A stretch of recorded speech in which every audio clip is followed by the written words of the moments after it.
नमस्कार, अपना बिहार में स्वागत है आपका। मैं हूं आपके साथ सिरांधा शेखर। सबसे पहले बात बुलेटिन में आग के तांडव की, जहां गर्मी बढ़ने के साथ ही बिहार में आग ने तांडव मचाना शुरू कर दिया है।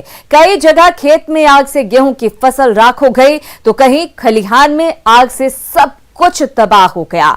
वहीं 3 जगहों पर घर में लगी आग से 3 मासूम और एक महिला की मौत हो गई।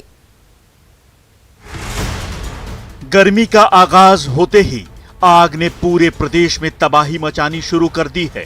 पिछले 24 घंटे में पूरे प्रदेश में कम से कम 8 अलग अलग स्थानों पर आग ने भयंकर तबाही मचाई है। इन 8 जगहों की तस्वीरें हम आपको दिखा रहे हैं। देखिए आग ने किस कदर नुकसान पहुंचाया है। सबसे पहले हम आपको जमुई की तस्वीर दिखा रहे हैं। जिले के सदर अनुमंडल के करहरा पंचायत के बालपाड़ा गांव में खलिहान में आग लगने से किसानों को जबरदस्त नुकसान हुआ है। ये आग खलिहान में बने धान के पुंज में लगी और फिर पास के एक घर को अपनी चपेट में ले लिया। सिवान में आग ने खेत में कटाई के लिए तैयार गेहूं की फसल को अपनी चपेट में ले लिया। घटना बसंतपुर थाना क्षेत्र के शेखपुरा, बिष्णुपुरा और सरैया गांव की है। देखिए आग ने कैसे खड़ी पूरी फसल को तबाह कर दिया। इस आग ने बेगूसराय जिले के तेघड़ा अनुमंडल के गौरा गांव में गुरुवार को जबरदस्त तबाही मचाई। यहां भी कटाई के लिए तैयार गेहूं की फसल में आग लगने से जबरदस्त नुकसान हुआ है। देखते ही देखते आग ने आसपास के कई खेतों को अपनी चपेट में ले लिया। हालांकि स्थानीय लोगों का आरोप है कि फायर ब्रिगेड की टीम अगर वक्त रहते पहुंच जाती तो नुकसान कम हो सकता था। खगड़िया के गोगरी अनुमंडल के महेश खूंट थाना क्षेत्र के मदारपुर गांव में शॉर्ट सर्किट से लगी आग ने 2 एकड़ से ज्यादा में लगी गेहूं की फसल को जलाकर राख कर दिया। खेत के ऊपर से बिजली का हाई टेंशन वायर गुजरा है। बताया जा रहा है कि इसी वायर में शॉर्ट सर्किट के कारण ये आग लगी। छपरा जिले के मढ़ौरा के बरदहिया नट बस्ती में भी शॉर्ट सर्किट से लगी आग ने दर्जनों झोपड़ियों को अपनी चपेट में ले लिया। इस हादसे में 6 साल के एक बच्चे की दर्दनाक मौत हो गई। भोजपुर के आरा सदर अनुमंडल स्थित बड़हरा थाना क्षेत्र के लाला टोला गांव में लगी आग में 30 से ज्यादा घर जलकर खाक हो गए। इस घटना में भी एक 6 वर्षीय मासूम की जलकर दर्दनाक मौत हो गई। इस आग में 3 गायों के अलावा 3 मोटरसाइकिल भी जलकर खाक हो गए। दानापुर के मनेर के हाथी टोला गांव में भी आग लगने से कई बीघे में लगी गेहूं की फसल जलकर खाक हो गई। जब तक आग पर काबू पाया जाता, इसने आसपास के खेतों में लगी फसल को अपनी चपेट में ले लिया। मधेपुरा सदर अनुमंडल के सिंहेश्वर थाना क्षेत्र के मजरहट इस्लामपुर में आग लगने से 7 घर जलकर खाक हो गए। जानकारी के मुताबिक ये आग थ्रेसर की चिंगारी से लगी और तेज हवा और गर्मी के कारण इसने देखते ही देखते कई घरों को खाक कर डाला। मधुबनी के जयनगर अनुमंडल के जयनगर थाना क्षेत्र के एक घर में लगी आग में जलकर 5 वर्षीय एक मासूम के साथ उसकी मां की भी मौत हो गई। इस घटना में 10 साल का एक बच्चा गंभीर रूप से घायल हो गया है। घटना ब्राह्मण टोला के वार्ड नंबर 12 की है। Bureau report, news 18। तो शहर शहर आग का कहर देखने को मिला है। दरअसल बिहार में दिनों दिन गर्मी बढ़ रही है, लिहाजा अगलगी की घटनाएं बेतहाशा बढ़ रही हैं। पटना सिटी के 0 माइल पहाड़ी के नजदीक फर्नीचर के गोदाम में भीषण आग लग गई। आग कितनी भयावह थी, इसका अंदाजा आप तस्वीरों से लगा सकते हैं। अगलगी की घटना के बाद आसपास के इलाकों में अफरा तफरी मच गई। स्थानीय लोगों ने घटना की जानकारी पुलिस और फायर ब्रिगेड को दी, जिसके बाद दमकल की 6 गाड़ियां मौके पर पहुंचकर आग बुझाने में जुटी। फायर ब्रिगेड की टीम को आग बुझाने में कड़ी मशक्कत करनी पड़ी। अगलगी में लाखों की संपत्ति का नुकसान बताया जा रहा है। फर्नीचर गोदाम के कर्मचारी की माने तो शॉर्ट सर्किट की वजह से आग लगी और देखते ही देखते आग ने भीषण शक्ल अख्तियार कर ली। होगा खाना बनाने वाला होगा, कम्मा सब करे वाला है ना। 2 तस्वीरें आपके सामने। कुर्सी फैक्ट्री में किस तरह से आग लगी है वो आप देख पा रहे हैं और इस आग ने पूरे इलाके में अफरा तफरी मचा दी।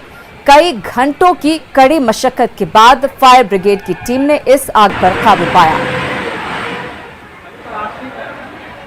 खाली लकड़ी है ये है। फैक्ट्री तो नहीं देख रहे, आपके सामने हमको लग रहा है कि टेंट हाउस का ही कोई सर सामान है, उस फर्नीचर टाइप का। टेंट हाउस है बुआ जी, टेंट हाउस है क्या है? नहीं सर, ये फैक्ट्री था, चेयर फैक्ट्री। चेयर फैक्ट्री बता रहे हैं। चेयर पर कितना आग लगा हुआ है सर? आग के तो पोजीशन बहुत भयंकर है। ऐसे गाड़ी सिटी से हम लोग आए हैं, सिटी पटना लोधीपुर कंकड़बाग से बहुत सा गाड़ी आई है। और अब कोरोना अपडेट। कोरोना की दूसरी लहर तेजी से बढ़ रही है। बिहार समेत देश भर में तेजी से संक्रमण बढ़ रहा है। आइए जानते हैं बिहार और देश में कोरोना का अपडेट। अगर बिहार की हम बात करें तो आज बिहार में कोरोना के 488 नए केस सामने आए हैं। पिछले 10 दिनों में सबसे ज्यादा 488 नए केस आज सामने आए हैं। सिर्फ पटना में 174 कोरोना के नए केस आए हैं। वहीं बिहार की बात करें तो बिहार में कोरोना के एक्टिव केस की अब संख्या 1907 तक पहुंच चुकी है। पटना के बाद समस्तीपुर में 56 नए मरीज मिले हैं। वहीं समस्तीपुर के कृषि विश्वविद्यालय में अब तक 35 छात्र संक्रमित हो चुके हैं, यानी कि कोरोना स्पॉट बना हुआ है, हॉटस्पॉट। बेगूसराय, भागलपुर, भोजपुर में भी कोरोना का ग्राफ बढ़ रहा है। देश भर में रिकॉर्ड तोड़ 72,000 नए केस सामने आए हैं। देश में 24 घंटे में इस साल सबसे ज्यादा 459 मौतें हुई हैं। 5 दिसंबर के बाद पहली बार 450 से ज्यादा मौतें हुई हैं। तो कोरोना के मामले लगातार बढ़ रहे हैं। ऐसे में बचाव आप तभी कर सकते हैं जब आप सतर्क रहें। बहरहाल आगे बढ़ेंगे। जहानाबाद के सदर प्रखंड के लाल इलाके में पुलिस और एसटीएफ की संयुक्त छापेमारी में भारी मात्रा में हथियार और विस्फोटक का जखीरा बरामद किया गया। खड़ौना ओपी के बिस्टॉल गांव से बरामद हथियारों का यह जखीरा नक्सलियों को सप्लाई करने के लिए रखा गया था। के मंसूबे नाकाम।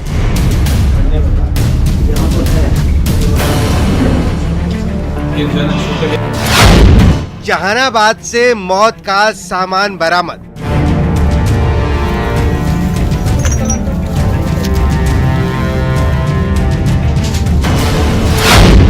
हथियार और विस्फोटक का जखीरा जब्त।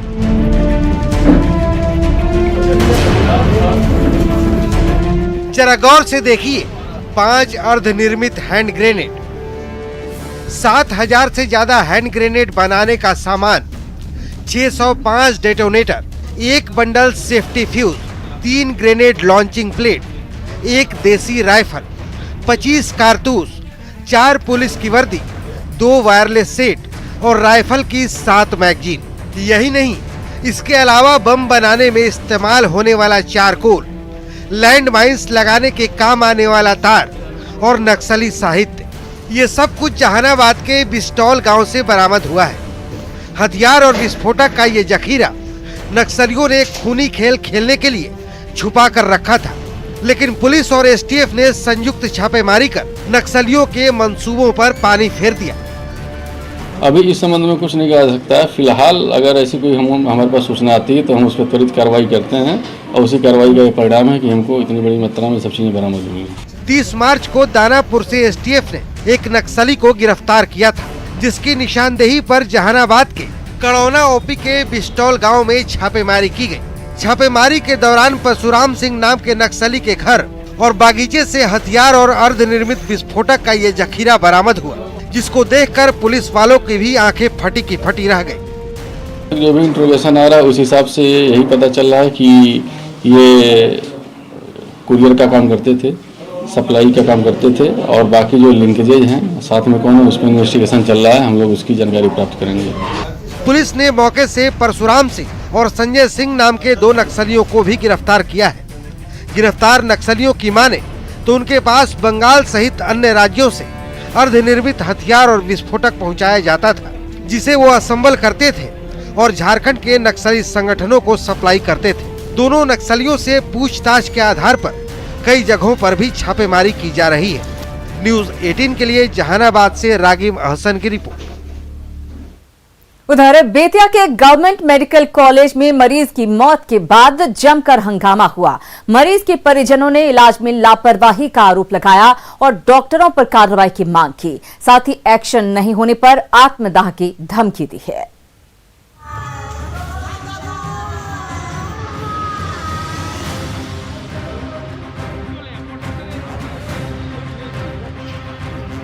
बाइक से मरीज को लेकर जाते शख्स की ये तस्वीर बेतिया के गवर्नमेंट मेडिकल कॉलेज अस्पताल की है। जीएमसीएच से पलायन का ये कोई इकलौता मामला नहीं है। गुरुवार को गंभीर रूप से बीमार मरीज भी जीएमसीएच से निजी क्लिनिक चले गए, ये आरोप लगाते हुए कि अस्पताल में ठीक से इलाज नहीं हो रहा और डॉक्टर ड्यूटी से नदारद रहते हैं। 8 बजे से लेकर आए, पेट में काफी ज्यादा दर्द है, सिर्फ सुई दिया गया है, बाकी अल्ट्रासाउंड जो भी है कुछ इलाज नहीं हो रहा है। अब लेकर मजबूरी मारे प्राइवेट में जा रहे हैं इलाज कराने के लिए। शुभावती देवी बेहतर इलाज के लिए उनके परिजन सुबह सुबह जीएमसीएच लाए थे, लेकिन 9 बजे तक कोई डॉक्टर देखने नहीं आया। आखिरकार इलाज के अभाव में शुभावती देवी की मौत हो गई। परिजनों ने अस्पताल पर लापरवाही का आरोप लगाकर जमकर हंगामा किया। क्यों आत्महत्या करना? मेरी बीवी तड़पते डॉक्टर के अभाव में मेरी बीवी तड़पते मरी है। मैं अपना आत्महत्या करूंगा। मेरे गांव के लोग आ रहे हैं, सब किसी के सामने, पूरे लोगों के सामने मैं आत्महत्या करूंगा। हंगामे के बाद तो स्थिति और ज्यादा दयनीय हो गई। अस्पताल के कर्मचारी अस्पताल से ही गायब हो गए और मरीज इलाज के लिए दर दर भटकते रहे। नौतन से आई कृष्णावती देवी को उनके परिजन निजी क्लिनिक लेकर चले गए तो बैरिया से वृद्ध पिता को लेकर जीएमसीएच आए नीरज चौबे इस बात को लेकर परेशान दिखे कि उनके पिता का इलाज कब शुरू होगा, कब ऑक्सीजन लगाया जाएगा। मेरे पापा हैं, इनका तबीयत सीरियस है। यहाँ पे प्राइवेट में हम लोग गए तो वहाँ ऑक्सीजन नहीं मिला, पानी नहीं मिला और ये बोला कि इमरजेंसी में लेके जाइए। इमरजेंसी पे आए तो यहाँ पे कोई नहीं निकलने वाला व्यवस्था है, नहीं यहाँ पे कोई डॉक्टर है। ये कोई एक दिन की कहानी नहीं, करोड़ों की लागत से बने जीएमसीएच का हाल नाम बड़े और दर्शन छोटे जैसा हो गया है। अक्सर ये आरोप लगते हैं कि डॉक्टर ड्यूटी से नदारद रहते हैं। गुरुवार को ही इमरजेंसी में सिर्फ एक शिशु रोग विशेषज्ञ की तैनाती है, जबकि अस्पताल में बहुत सारे डॉक्टर हैं। अब सवाल है कि शुभावती देवी को समय पर क्यों नहीं इलाज मिल पाया? क्या सुबह सवेरे इमरजेंसी में नहीं था कोई डॉक्टर? अगर नहीं था तो लापरवाह डॉक्टरों पर कार्रवाई क्यों नहीं होती? बेतिया से न्यूज़ 18 के लिए प्रफुल्ल कुमार की रिपोर्ट। सवाल कई सारे हैं लेकिन जवाब किसी के पास नहीं। चलिए आगे बढ़ते हैं। बिहार सरकार ने जमीन दाखिल खारिज में बड़ा बदलाव किया है। अब रजिस्ट्री के साथ ही म्यूटेशन की प्रक्रिया भी शुरू हो जाएगी। इसके लिए जमीन मालिक को ऑनलाइन या ऑफलाइन आवेदन करना होगा। अभी ये सुविधा उन्हीं खरीदारों को मिलेगी जो जमाबंदीदार से खरीदेंगे। किसी दूसरे यानी किसी ऐसे वारिस से जमीन खरीदेंगे जिनके नाम म्यूटेशन नहीं है तो पुरानी व्यवस्था से ही आवेदन करना होगा। देखिए ये रिपोर्ट। बिहार में म्यूटेशन के झंझट से अब मुक्ति। जमीन खरीदने या बेचने की प्रक्रिया आसान। जमीन रजिस्ट्री के साथ ही होगा म्यूटेशन। अंचल कार्यालय से जुड़ा निबंधन कार्यालय। बिहार सरकार ने जमीन खरीद बिक्री मामले में बड़ा बदलाव किया है। जमीन दाखिल खारिज के लिए किसी भी कार्यालय जाने की जरूरत नहीं पड़ेगी। ना तो इसके लिए कोई आवेदन करना पड़ेगा। मकान, दुकान, फ्लैट, खेत, जमीन आदि की रजिस्ट्री के साथ ही म्यूटेशन की प्रक्रिया ऑटोमेटिक शुरू हो जाएगी। राजस्व एवं भूमि सुधार विभाग के मंत्री राम सूरत राय ने सुमोटो म्यूटेशन की व्यवस्था को लॉन्च किया। मकसद ये है कि भूमि विवाद कम हो, बीच में जो प्राइवेट लोग जो घुस जाते हैं, बिचौलिए जो लोग घुस जाते हैं, उनको बाहर करना मेरा मकसद है। और आम जनता को लाभ कैसे मिले, सहूलियत कैसे मिले, जल्द कैसे काम हो, भूमि विवाद निपटारा कैसे हो, इसके लिए व्यवस्था कराया गया। रजिस्ट्री के लिए रजिस्ट्रार के सामने डीड पेश करते ही सुमोटो म्यूटेशन फॉर्म मिल जाएगा। निबंधक के सामने ही उसे भर कर देना होगा। इसके बाद एनआईसी जमीन के डेटा को रजिस्ट्रेशन डिपार्टमेंट के सर्वर से लेकर राजस्व एवं भूमि सुधार विभाग के ऑनलाइन सर्वर पर अपलोड कर देगा। जमीन की रजिस्ट्री होते ही दस्तावेज पीडीएफ फॉर्मेट में अंचल अधिकारी के लॉगिन में चला जाएगा। संबंधित सीओ तुरंत ही म्यूटेशन की प्रक्रिया शुरू कर देंगे। मतलब साफ है कि जिसकी रजिस्ट्री पहले होगी, म्यूटेशन भी उसका ही पहले हो जाएगा। 1/4/2021 से बिहार के आम जनता को जिनका जमाबंदी कायम है, वो व्यक्ति अगर जमीन बेचने जाता है और क्रेता को इसका डायरेक्ट लाभ मिलेगा, वो क्रेता को सर्किल ऑफिस यानी अंचल के कार्यालय में जाकर के आरटीपीएस काउंटर पर उसको अप्लाई करने की आवश्यकता नहीं है। उसका एक फॉर्म है जो अभी टीवी पर मैंने दिखाया और हिंदी में भी उसका एक फॉर्म है। उसको एक जानकारी इसमें भर देना होगा, जिसके तहत रजिस्ट्री ऑफिस में शाम में वो सर्वर में चला जाएगा। इस व्यवस्था को भूमि सुधार की दिशा में एक क्रांति माना जा रहा है। इसमें फीटो यानी फर्स्ट इन फर्स्ट आउट की व्यवस्था लागू है। दरअसल अभी तक रैयत को 2 प्रक्रिया से गुजरना पड़ता था, पहला निबंधन और फिर म्यूटेशन, लेकिन अब एक ही बार में दोनों काम हो जाएगा। अगर विक्रेता अपने नाम से जमाबंदी करा लेते हैं तो इससे बेचने और खरीदने दोनों में सहूलियत होगी। न्यूज़ 18 के लिए पटना से संजय कुमार की रिपोर्ट। तो जमीन की खरीद बिक्री की प्रक्रिया को सरकार ने अब आसान बना दिया है। चलिए अब बात करते हैं दरभंगा की खबर की। दरभंगा में एक युवक की पीट कर हत्या कर दी गई। मामला प्रेम प्रसंग का बताया जा रहा है। मृतक का नाम राजा सदा है। बताया जा रहा है कि वो अपनी प्रेमिका से मिलने गया था, जहां लड़की के परिजनों ने उसे पकड़ लिया और उसकी पिटाई की, जिससे उसकी मौत हो गई। इस मामले में 3 लोगों को आरोपी बनाया गया है। उसमें प्रेम प्रसंग का मामला है। दोनों प्रेमी युगल बगीचा में मिलने गए थे। लड़की पक्ष वालों के द्वारा लड़के के ऊपर हमला किया गया और ये हत्या का मामला प्रतीत होता है। राजा सदा और इनर कुमारी के साथ प्रेम प्रसंग चल रहा था। दोनों 31/3/21 को कहीं भाग कर जा रहा था। रास्ते में बगीचा में उस लड़की वाले के परिजन ने पकड़ लिया, जिसे मारपीट किया, उसे लेकर इसकी मृत्यु हो गई। और किसान नेता राकेश टिकैत के खिलाफ मुजफ्फरपुर कोर्ट में केस दर्ज किया गया है। वकील सुधीर कुमार ओझा ने सीजेएम कोर्ट में मामला दर्ज करवाया है। आरोप है कि राकेश टिकैत ने एक सभा में 16 राज्यों की बिजली कनेक्शन काटने का बयान दिया था। इस बयान से अराजकता आ सकती है और दंगे तक भड़क सकते हैं। मामले की अगली सुनवाई 9 अप्रैल को होगी। राकेश टिकैत जो कि किसान नेता है, राजस्थान के एक जगह पर महापंचायत था किसानों को, वहां पर जा करके स्पष्ट रूप से धमकी दिया है कि अगर किसान बिल को भारत सरकार नहीं मानती है, रद्द नहीं करती है, तो आने वाले कुछ दिनों में ही 16 राज्यों का बिजली कनेक्शन काट दी जाएगी। इस तरह का बयान जानबूझ करके उनको दिया गया है ताकि देश में दंगा फैले, बलवा हो, लोगों को हर्ट हो और सारी व्यवस्थाएं चरमरा जाए, बिजली के कारण पढ़ाई बाधित हो, जो भी फैक्ट्रियां हैं वो बंद हो जाए। पूर्णतः एक साजिश और षड्यंत्र के तहत जो एक कार्य और धमकी भरा बयान दिए हैं, उसी के खिलाफ माननीय मुख्य न्यायिक अधिकारी मुजफ्फरपुर की अदालत में आज मैंने एक मुकदमा परिवाद पत्र उनके खिलाफ दायर किया है। और सहरसा सदर अस्पताल, जिनकी सिर्फ एक ही जिम्मेदारी है जिले के हर तबके के लोगों का बेहतर इलाज करना, लेकिन इलाज के नाम पर तो मरीजों के साथ यहां जानवरों जैसा, या यूं कहें जानवरों से भी बदतर सलूक किया जाता है।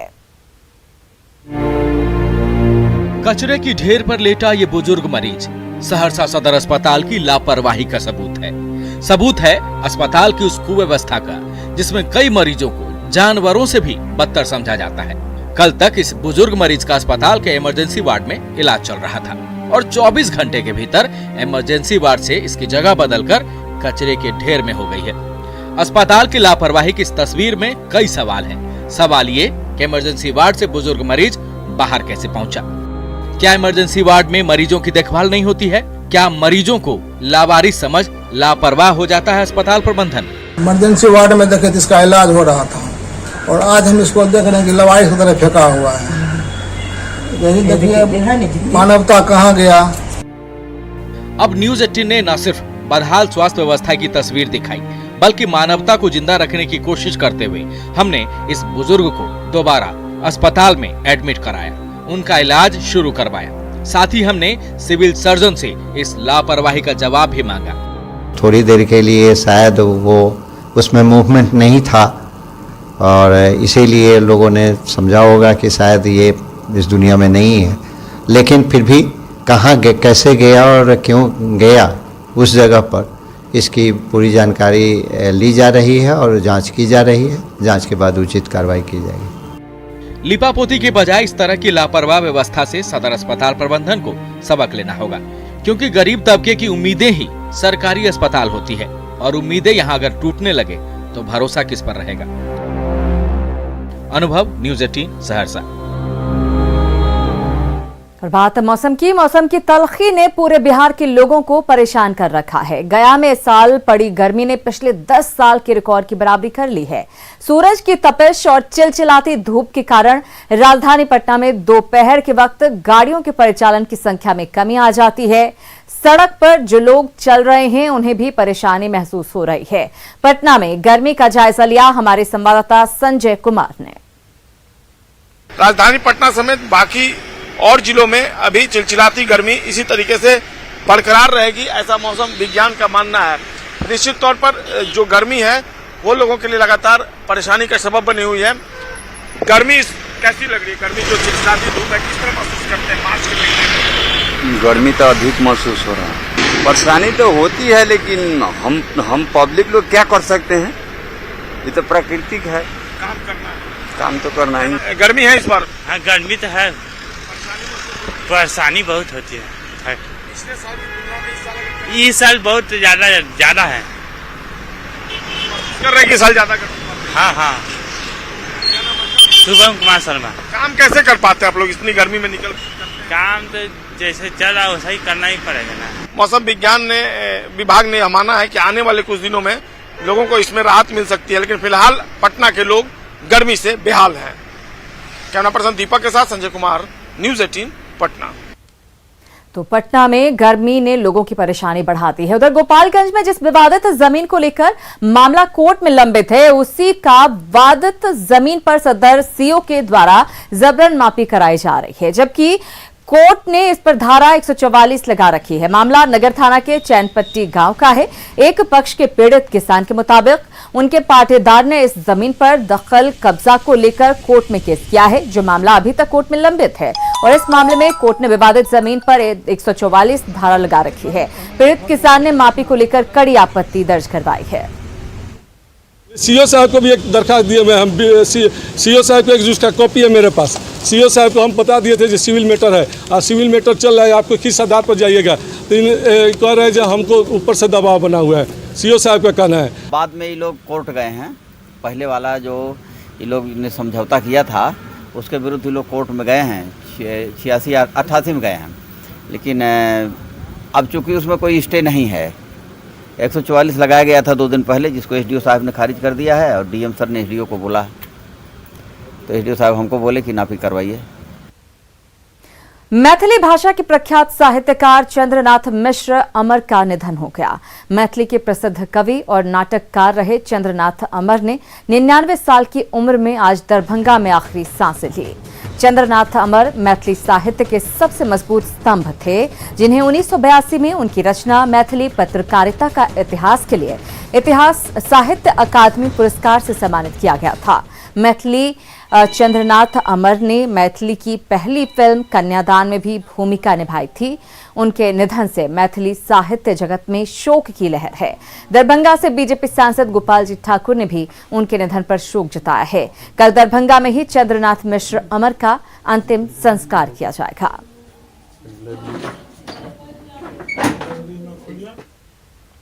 गरीबों और असहायों की तकदीर बदलने वाले गांधी विचारक जमनालाल पुरस्कार से सम्मानित द्वारिकू भाई सुंदरानी का निधन हो गया। लगभग 99 वर्ष की आयु में बुधवार की सुबह बोधगया के समन्वय आश्रम में उन्होंने अंतिम सांस ली। वे कुछ दिनों से बीमार चल रहे थे, जिसका उनका इलाज पटना के एक निजी हॉस्पिटल में चल रहा था। मंगलवार की रात ही वो बोधगया पहुंचे थे, जहां उन्होंने अंतिम सांस ली।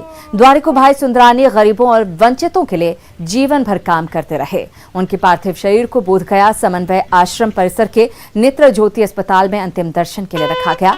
गुरुवार को समन्वय आश्रम में ही उनका अंतिम संस्कार राजकीय सम्मान के साथ किया गया, जिसमें कई अधिकारी, नेता और समाजसेवी मौजूद रहे।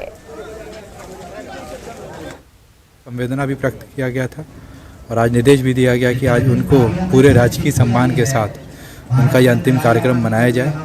मेरे अपने प्रशासनिक करियर में मैंने नहीं देखा है कि कोई व्यक्ति इतना महान और उसको राज्य की सम्मान भी दिले, तो ये एक दिखाता है कि कितना संवेदनशीलता है सरकार के स्तर से, लोगों के स्तर से। लोक नायक जयप्रकाश नारायण के नेतृत्व में जब 74 का छात्र आंदोलन हुआ था, जो जन आंदोलन के रूप में परिणत हो गया, तो उस समय से आना जाना, इनके बारे में सुनना, इनके कार्यों को नज़दीक से देखना का मौका मिला। और इसी के साथ इस बुलेटिन में फिलहाल इतना ही, लेकिन न्यूज़ 18 बिहार झारखंड पर खबरों का सिलसिला लगातार जारी है। हेडलाइन प्रेजेंटेड बाय आइसन गुरु कूलर। गर्मी शुरू, आ गया गुरु। आइसन घर लाए खुशियां।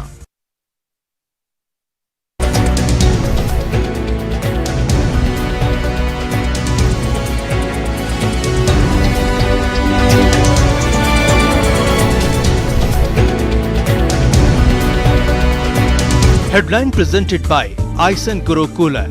गर्मी शुरू, आ गया गुरु। आइसन घर लाए खुशियां।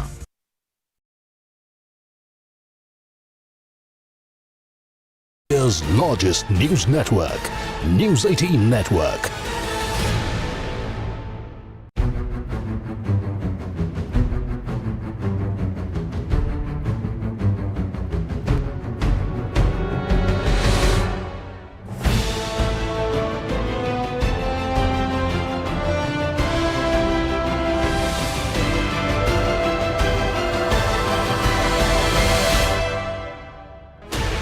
Sixteen channels, 15 languages, 26 states, 1200 plus reporters, 66.9 crore viewers. India's largest news network, News 18 Network.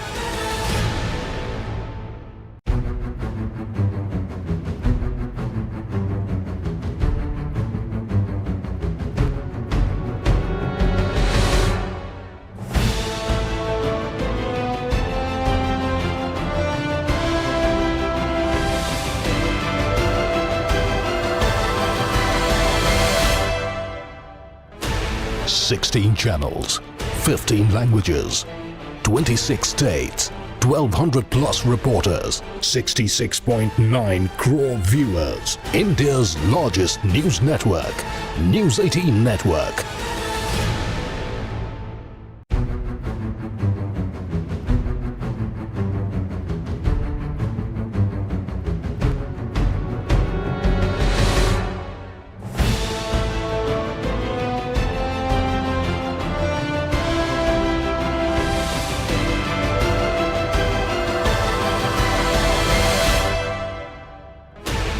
Sixteen channels, 15 languages, 26 states, 1200 plus reporters, 66.9 crore viewers. India's largest news network, News 18 Network.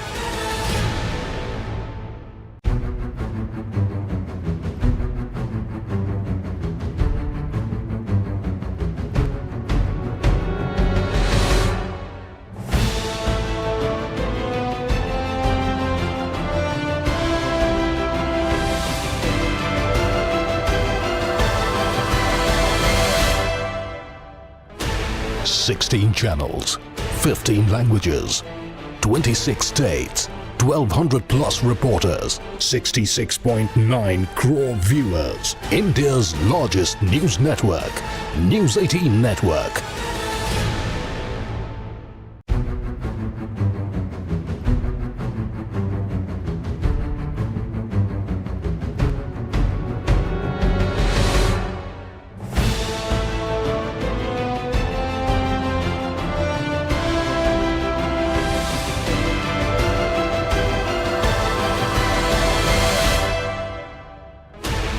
Sixteen channels, 15 languages, 26 states, 1200 plus reporters, 66.9 crore viewers. India's largest news network, News 18 Network.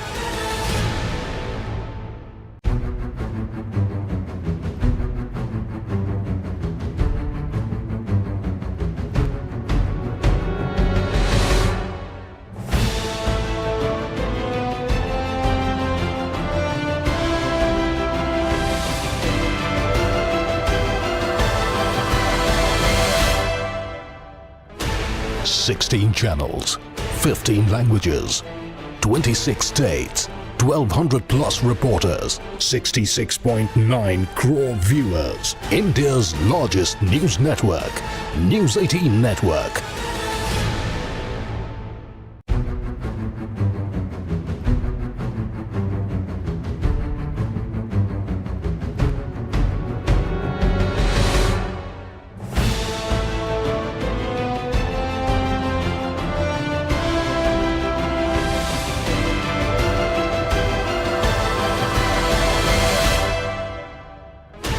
16 channels, 15 languages, 26 states, 1200 plus reporters, 66.9 crore viewers. India's largest news.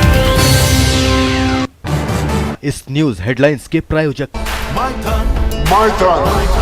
निर्माण का मानदंड